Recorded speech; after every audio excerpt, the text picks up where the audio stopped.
2025-2026 окуу жылында Кыргызстанда 12 жылдык билим берүүгө өтүүгө алгачкы кадам башталды. Жаңы 12 жылдык билим берүүгө арналган окуу программалардын мазмунунда окуучулар билимди жөн гана эске сактап, түшүнүп гана калбастан, ошол билимин ал өзү глобалдык деңгээлде коомдун мүчөсү катарында, ушул мамлекеттин жараны катарында, жеке эле өзү инсан катарында өзүнүн жашоосунда аларды колдонуп, практикада айкалыштыра алышы керек. Максаты ушунда да бул жаңы программанын. Демек, азыркы учурда окутулуп жаткан физика, химия, биология, география жана математика сабактарын окутууда окуучулар ушул илимди жөн гана окуп үйрөнбөстөн, алар практикалык сабактарды аткарып, жасап, ошол жасаган иштерин өз алдынча анализдеп, талдап, жыйынтык чыгарганга үйрөнүүгө басым жасалып жатат. Мына ошондуктан азыр Кыргызстандын шартында бардык эле мектептерде лабораторияларга, практикалык иштерди жүргүзүүгө, бардык мүмкүнчүлүктөрдү, шарттарды түзүүгө аракет кылып жатышат. Ошонун ичинде мына бизде дагы лаборатория болуп, окуучунун илимге кызыгуусун ойготкон эң маанилүү чөйрө катарында эске алынып, бизде креатив талим билим берүү комплексинде дагы абдан көп иштер жүргүзүлдү. Ушул окуу жылында бизде ушул практикалык иштерди жүргүзүүгө эң жакшы мүмкүнчүлүктөр түзүлдү деп айтсак болот. Бизде 2025-2026 окуу жылында химия предмети 7-класстарга 1 саат жумасына окутууга берилген. Календардык тематикалык план бул Кыргыз билим берүү академиясы тарабынан сунушталып, ал эми илим деген, табигый илим деген китеби Кыргыз Республикасынын министрлик тарабынан сунушталган китеби менен окуп жатабыз. Учурда календардык тематикалык план 5 бөлүмдөн турат бизде. Негизинен киришүү, заттардын касиеттери, түзүлүшү, атомдордун жана молекулалардын түзүлүштөрү ошол жака камтылып кетет. Ал эми кислоталардын, щелочтордун жана металл эместер боюнча камтылып кетет. Андан кийин бизде физикалык, химиялык түзүлүштөрү боюнча заттарды бөлүп карайбыз. Андан кийин химиялык реакциялар болуп бөлүнүп кетет. Жөнөкөй химиялык реакциялардын түзүлүшү менен окутуп үйрөтөбүз. Бизде ушул министрлик сунуштаган китепте ар бир бөлүк боюнча окуучулардын окуу көндүмдөрүн, теориялык билимин практикада колдонуу жана турмуш тиричиликте мааниси боюнча көбүрөөк талап кылабыз. Ошол лабораториялык, практикалык иштерди жүргүзүүдө бизде мектеп жетекчилиги тарабынан жетиштүү приборлор, жетиштүү заттар алынып берилген. Ар бир чейрек сайын толукталып турулат. Атап айтсак, бизде атомдордун модельдери, заттардын түзүлүштөрү бар. Заттардын түзүлүшүндө биринчи алгач элементтерди өткөнбүз. Элементтерде бизде кыргыз жана орус тилинде жана англис тилинде түзүлгөн Атайын Менделеевдин таблицасы берилген. Окуучулар ушул Менделеевдин таблицалары менен жаттап иштешет. Окуучулар атомдордун модельдерин курап, суутектин жана суунун, аммиактын, азоттун модельдерин курашат. Бул ар бир түстөр боюнча берилген атайын биздин таблицабыз бар. Мисалы, ак түс суутек болсо, кызыл түс кычкылтек. Ал эми кара түстөгү шарчалар, булар көмүртектер. Буларды ушундай курашат окуучулар. Андан кийин биз заттардын ар кандай кислоталар, негиздер, щелочтор, туздар деген ар кандай заттарыбыз менен иштейбиз. Негизинен биз коопсуздукту да караганбыз. Ар бир окуучуга коопсуздук боюнча халаттары, перчаткилер, очкилер берилет. Андан кийин заттарда бизде дагы темабызда металлдар, металл эместер берилген. Бизде түстүү металлургия дагы бар, кара металлургия дагы бар. Бизде атап айтсак, мынакей чоюн, болот, бизде атайын берилген темалардын негизинде металл эместерде дагы көмүртек берилген, темир берилген, цинк берилген. Ар бирин окуучулар колдору менен көрүшүп, теориялык билимин практикада айкалыштырып, көндүмдөрдү жасашат. Биздин негизги максатыбыз окуучулардын билим сапатын көтөрүүдө, ушул көзү менен көрүп, кол менен кармап, ошол ой жүгүртүүсүн өстүрүү боюнча иш алып барабыз. Заттар менен иштөөдө бизде тараза менен иштейбиз. Таразанын бизде электрондук жана мындай түрлөрү бар бизде. Таразанын заттарды, аралашмаларды бөлүү, аралашмалар деген темаларда бизде ар түрдүү аралашмаларыбыз бар. Жана ошол аралашмалардын тундуруу мындай приборлорубуз бар биздин. Мындай приборлор менен иштейбиз. Андан кийин ошондой эле аралашмаларды, кандай аралашмалар, топурактын төрү бар бизде. Мындай аралашмаларды бөлүүдө топурактарды колдонобуз окуучулар менен. Андан кийин кислоталуу жана нейтралдуу шелоштуу заттарда биз табигый продуктуну да колдонобуз. Мына кызыл капустанын табигый жаратылыш индикатор катары биз ушундай заттардын нейтралдуулугун текшеребиз. Биз негизинен металлдар боюнча иштегенде алюминий, цинк, жез, темир металлдарын электр тогунун өткөрүмдүүлүгү боюнча аныктап практикалык иш жүргүзгөнбүз. Ошондо биз алюминийдин ток өткөрүү боюнча жана биз темир ток өтөп турган жана магнитке тартылбаш боюнча, тартылбаган боюнча биз практикалык иштерди жүргүзгөнбүз. Биология сабагы 7-класстарга жумасына 2 сааттан өтүлөт. Бирок быйылкы 2025-26 окуу жылында 7-класстардын окуу программасында аябай олуттуу өзгөрүүлөр жүрүп, 7-класстар 12 жылдык билим берүү өткөнүнө байланыштуу программаларында өзгөрүүлөр болуп жатат. Бул өзгөрүүлөрдө буга чейинки программада 7-класстар тек гана жаныбарларды зоологияны өтсө, быйылкы окуу программа менен, жаңы окуу программа менен алар өсүмдүктөрдүн, жаныбарлардын клеткалык түзүлүштөрүн интегралдаштырып, салыштыруу менен окуп жатышат.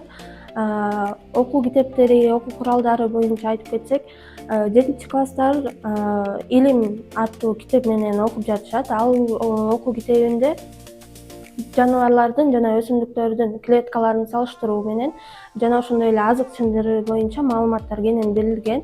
Бул программанын негизинде окуучулар өсүмдүктөрдү гана эмес, жаныбарлар менен биргеликте алардын байланышын, окшоштуктарын жана айырмачылыктарын окуп, билимдерин тереңдетип жатышат. Буга чейинки окуу программаларында алар 6-класста жалаң гана өсүмдүктөрдү өтүп келишкен, ал эми 7-класстарда жалаң гана жаныбарларды өтүп келишкен. Жаңы окуу программада экөөнү интегралдаштырып, эки организмдин бири-бири менен болгон байланышын көрсөтүп жатат. 7-класстарды окутууда кандай окуу куралдарын колдонуп жатабыз десек, бул модельдерди колдонуп жатабыз. Электрондук микроскоп аркылуу бул жакта биз өсүмдүктүн клеткаларын жана жаныбарлардын клеткаларын байкап жатабыз. Бул микроскоптун жардамы менен алар өсүмдүктүн клеткаларын жана жаныбарлардын клеткаларынын окшоштуктарын, айырмачылыктарын өз алдынча байкап көрө алышты. Жана ошондой эле чөнтөк микроскопторубуз бар.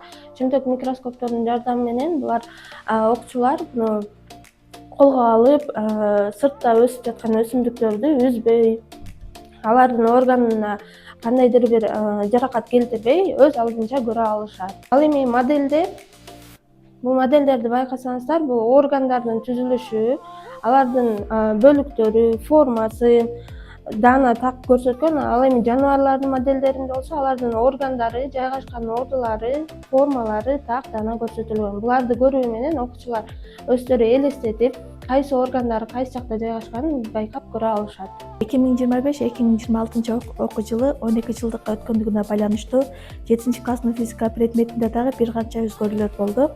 Жаңы окуу программасы Кыргыз билим берүү академиясынан түзүлүп, жумасына 2 саатка ылайыкташтырылган. Негизи буга чейинки дагы 2 саат өтүлүп келинген.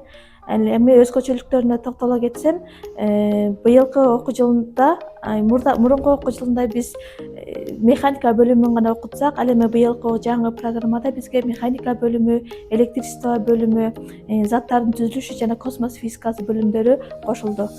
Окуу куралдары боюнча айта турган болсок, биз мурда колдонуп келген Эсенбек Мамбетокунов агайдын жана Бибисара Ибраимова авторлордун китебин жана ошондой эле быйылкы окуу жылына жаңы түзүлгөн табигый илимдер китебинин электрондук вариантын колдонуп жатабыз. Ал эми практикалык иштер боюнча айта турган болсок, жаңы китеп бул негизи практикалык иштер көп түзүлгөн жана күндөлүк турмушта колдонулган мисалдар келтирилген. жаңы табигый илим китебинде бул жөн гана теорияны бербестен ошол теориядан алган маалыматтарды бул жашоо турмушта колдонууга жана ар бир тема бул кызыктуу практикалык иштерге негизделип жасалган.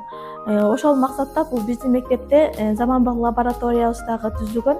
Анда болсо ушул жаңы окуу китебине ылайыкташтырылып, куралдар менен камсыздандырылган. Атай келсек, мисалы үчүн бизге механика бөлүмүнө негизделген биякта куралдар бар. Ага биз 7-класстарга мисалы үчүн биз өттүк таразалар боюнча иштедик, узундуктарды өлчөө боюнча иштедик. Бул жерде болсо заттардын тыгыздыгын аныктоо боюнча Архимед күчү боюнча аныктадык. Ошондой эле бизде үн кубулуштары боюнча да куралдар бар. Ар түрдүү чөйрөдөгү электр тогу боюнча. Анан азыр 7-класстарга жаңы киргизилген бул негизги бөлүм бул электричество бөлүмү болуп атат. Бунда дагы бизге куралдар, керектүү куралдар бул жетиштүү камсыздандырылып берилген. Ошондой айтсак да бизге магнетизм бөлүмү жана оптика бөлүмүнө дагы тиешелүү куралдар менен лабораториябыз камсыздандырылган. Азыркы билим берүүдө ошондой эле баалоодо да өзгөрүүлөр жүрүп жатат. Мисалы буга чейин биз традициялуу түрдө тест маданиятын калыптандырып алганбыз да. Мисалы окуучулар 4, 5, 3 деген бааларды алып, алардын билим сапаттарын гана жыйынтыктап келгенбиз. Бул сандык көрсөткүчтөр менен баалашыбыз. Азыркы учурда болсо албетте окуучулардын жана анализдөө, талдоо, жыйынтык чыгаруу көндүмдөрүнө да баалоо жүргүзүүгө өзгөчө басым жасалууда. Бул алардын жашоосундагы билимди жөн гана эстеп калбастан ошону колдоно алууга канчалык деңгээлде даярдыгын текшерүү максатында. Мына бизде креатив талим билим берүү комплексинде мектеп ачылган күндөн баштап билимди баалоо, мониторинг жана анализ бөлүмү иш алып барат. Азыркы учурда биздин бул бөлүмдө дагы бул өзгөчө ушул жаңы 12 жылдыкка өткөндөн бери биз балдардын билимин баалоого кандай бир иретти, кандай бир жаңылыктарды киргизүү керек экендигин ойлонуп, пландаштырып ушул максатта да көп жумуштарды жасадык. Креатив талим билим берүү комплексинде тест борбору иштеп жатат. Ал тест борборунун ишмердүүлүгү башталгыч класстардан баштап бүтүрүүчү 11-класстарга чейин билим деңгээлин текшерүү, анализдөө жана мониторинг жүргүзүү болуп саналат. Тесттер түрдүү форматта жүргүзүлүп жатат, бланк түрүндө, онлайн түрүндө жана кээ бир платформалардын жардамы менен Socrative, Quizzes, Playground өңдүү платформалар менен дагы текшерилип жатат. Атайлап креатив талим билим берүү комплекси үчүн буйрутма менен сайт түзүлгөн жана Турциядан буйрутма менен аппарат келген. Тест борборунан алынган тесттердин көпчүлүгү ошол аппарат аркылуу текшерилет. Жогорку класстарда ЖРТга даярдоо үчүн 2 тилде сынамык тесттер алынат. Ал сынамык тесттер мындай аппарат менен текшерилет. Төмөнкүдөй.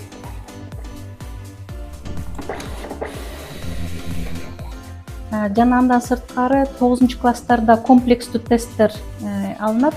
Комплекстүү тестте бир нече предмет камтылган. Ал дагы ушул аппараттын жардамы менен текшерилет.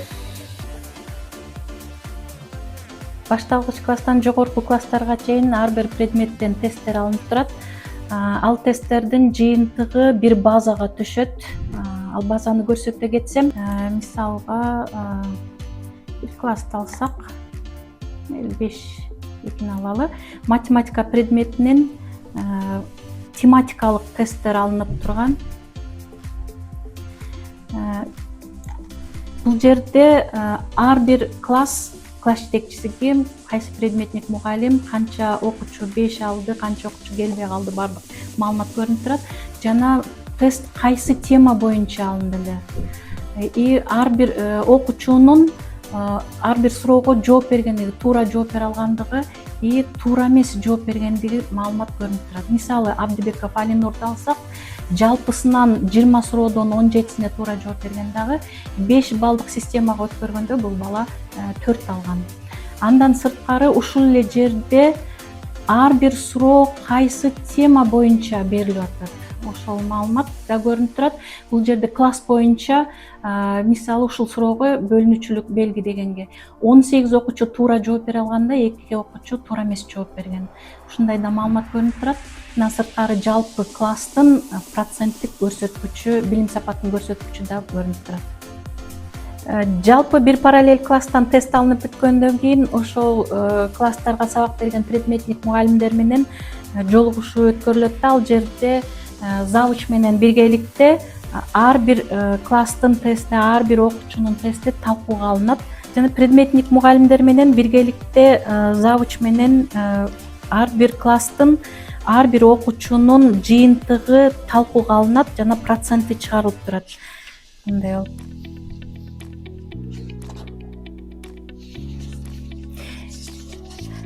Тест алынып бүткөндөн кийин ошол эле суроолорго, ошол типтеги суроолорго кайрадан кошумча тест түзүлүп, повторный дагы тест алынат. Мындай анализдөө аркылуу ар бир окуучунун кайсы деңгээлде кыйынчылыкка туш болуп жатканын аныктоого абдан жакшы жардам берет. Азыркы учурда биз билимди баалоодо эки вариантта жүргүзүп жатабыз. Теориялык билимди баалоо жана практикалык иштерди баалоо. Практикалык иштер жөнүндө айтып кетсек, окуучу эмнени үйрөндү дегенге басым жасалат. Практикалык иштерди баалоо үчүн атайын тапшырмалар колдонулду. Бул окуу жылында физика, химия, биология предметтер үчүн. Мисалы, физикага келсек, физикада биринчи жана экинчи практикалык иштерди аткарышты балдар. Биринчи практикалык иште электр чынжыры жана анын бөлүмдөрү жыйынтыкталды. Окуучулар электр чынжырынын негизги бөлүмдөрү менен таанышып, чынжырды өз алдынча курап үйрөнүштү. Практикалык иштин жүрүшүндө электр тобунун багытын жана электрондордун кыймылын аныкташты. Ошондой эле ток булагынын санын көбөйгөндө лампочканын жарыгы күйө турганын жана амперметрдин көрсөткүчтөрү өзгөрөөрүн байкашты. Ошондой эле электр лампочкасы күйүшү үчүн чынжыр жабык болушу керек экендигин түшүнүштү. Мен бул тажрыйбада лампочканы күйгүзгөндү үйрөндүм. Алыш үчүн, лампочка күйүш үчүн мен болсо батарейка, лампочканы ажыраткыч жана туташтыргыч жана амперметрди туташтырдым. Жана ушундан электр тогу болуп, лампочка күйдүм. Бүгүнкү практикалык иште мен электр чынжырын туташтырып, анын иштешине байкоо жүргүздүм. Менин электр чынжырым иштеп жатат, анткени ар бир курал бири-бири менен туташтырып турат.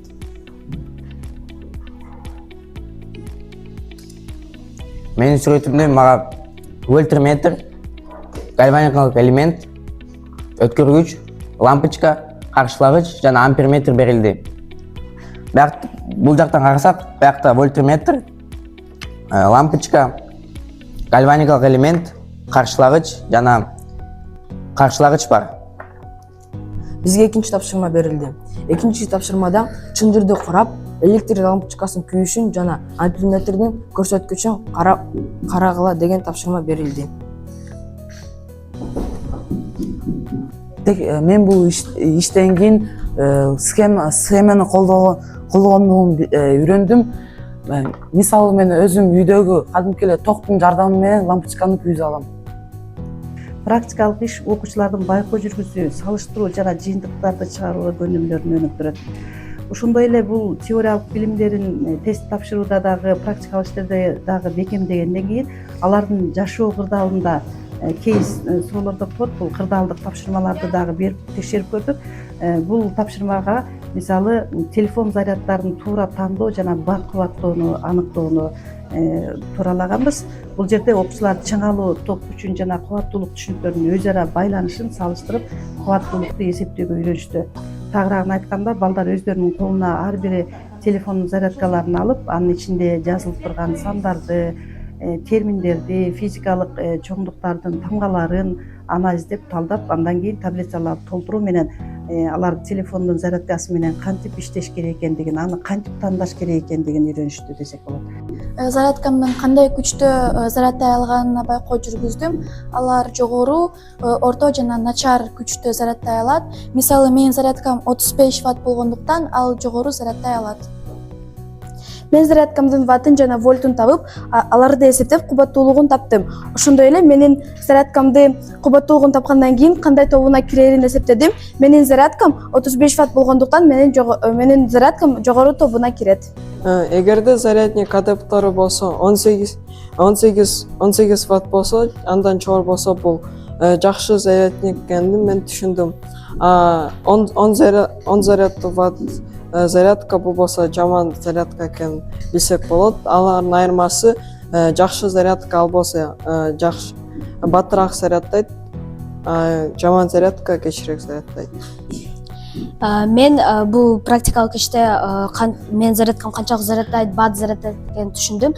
Мисалы, менин зарядкам 3 вольт жана 3 ампер, экономика өтсө 15 ватт болот. Ал ортоңку тобуна кирет.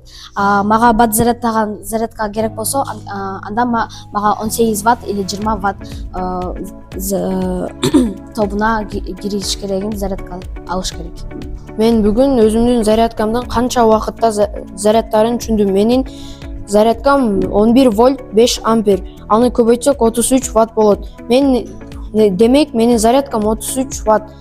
Мен өзүмдүн телефонумду зарядкам менен жарым сааттан 1 саатка чейинки убакытта зарядтап жүрөм. Мен буга чейин магазинде зарядкаларда муну алардын кубаттуулугуна карабай эле зарядканы алчумун. Мен ушу практикалык ишти жазгандан кийин эми ар бир магазинге барганда анын кубаттуулугун карап, эгерде анын кубаттуулугу 15тен ылдый болсо анда ал орточо же начар болуп саналат экен, 18тен өйдө болсо анда ал эң жакшы зарядка болуп саналат экенин билдим. Анан ошондой эле мен болсо өзүмө алгандан мурун үй бүлөмө жана досторума жакшы зарядка алганга жардам берем.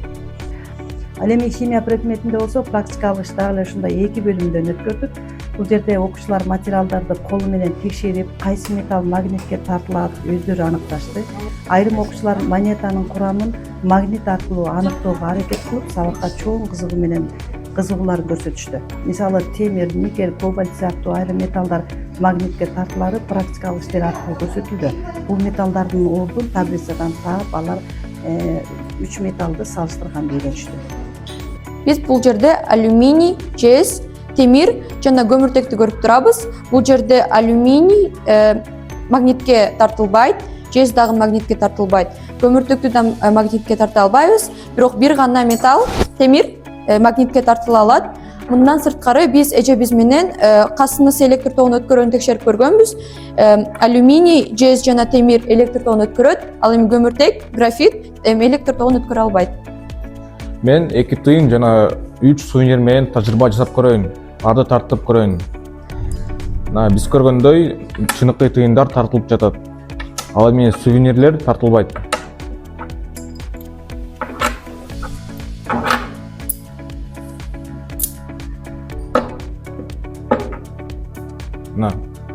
Кыргызстан жана Польшанын тыйындары магнитке тартылат. Анткени алардын курамында болсо никель бар, а бирок бул тыйындарда аларда болсо жок.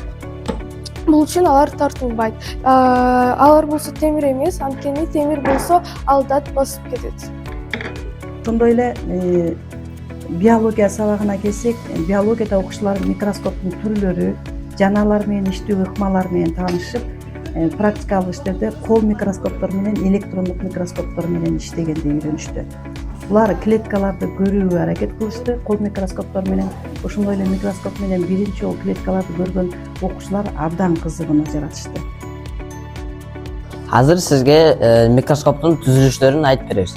Бул микроскоптун негизи бул штатив, булар макро жана микро винт, бул предметтик стол, бул жарык лампа, бул тубус, бул окуляр, а бул объектив. Азыр сиздерге микроскоп менен иштөөнү толук айтып берем. Биринчи жарык лампочкасын күйгүзүп алабыз.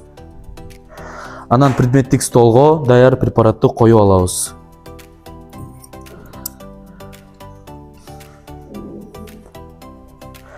Жана объективтерди жайгаштырып, жакшы оңдоп, окулярдын жардамы менен ичиндеги клеткаларын көрө алабыз.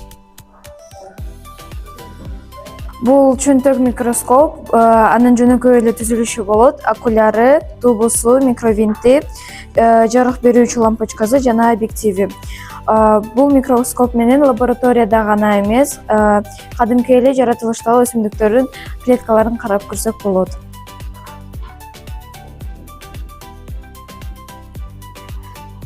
Биз чөнтөк микроскоп аркылуу пияздын челек кабыгына байкоо жүргүздүк. Ошондо челек кабыгынын көрүнүшү мага аябай кызыктуу болду. Ошол чөнтөк микроскоп жөнөкөй микроскопко караганда аны өзүнө алып жүрүп, башка айлана чөйрөгө байкоо жүргүзгөнгө ыңгайлуу болот. Биз жашоо турмушубузда колдонуп же жеп жаткан заттарды микроскоптун жардамында тереңирээк түшүнгүбүз келди.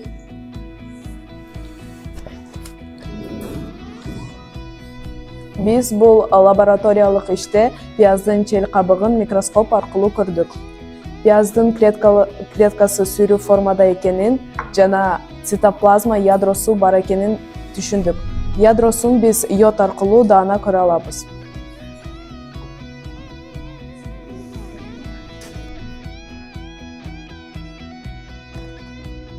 Бул моделди түзгөндө атомдордун валентийлигин байкоо жүргүзгөм. Мисалы, валентийлик бул атомдордун башка атомдор менен бириккенге жөндөмдүүлүгү. Мисалы, спирттин валентийлиги 2, ошол үчүн ал 2 атом менен бириге алат. Жана сутектин валентийлиги 1, ошол үчүн ал 1 эле атом менен бириге алат. Азыр бул модель бул суунун модели, суунун молекулаларынын модели. Биз атомдун модельдерин бириктирип жана формулаларды түзгөндү үйрөндүк. Мисалы, хлор 2, NH3 жана H2O. Хлор 2 бул бизде газ, ал эми NH3 бул болсо бизде аммиак суусу, ал эми H2O бул суу. Көмүртөк кара түстө, хлор жашыл түстө болот. Хлордун байланышы бир эле байланышта боло алат. Ал эми көмүртөк 4 байланыш менен байланыша алат. Менин колумда толтурулган аба. Анын 21%-ын кычкылтек түзөт. 78%-ин азот түзөт. Ал эми 0,3%-ин көмүр кычкыл газы түзөт. Кычкылтектин формуласы O2 болот. Азоттун формуласы N2. Көмүр кычкыл газынын формуласы CO2. Демек, мониторингдин жыйынтыгында окуучулардын көпчүлүгү негизги деңгээлди өздөштүргөнү менен анализ жана жыйынтык чыгаруу көндүмдөрү дагы күчөтөөрүн талап кылары аныкталды. Биз аларды теориялык тесттин жыйынтыгы менен анализдөөдө байкадык.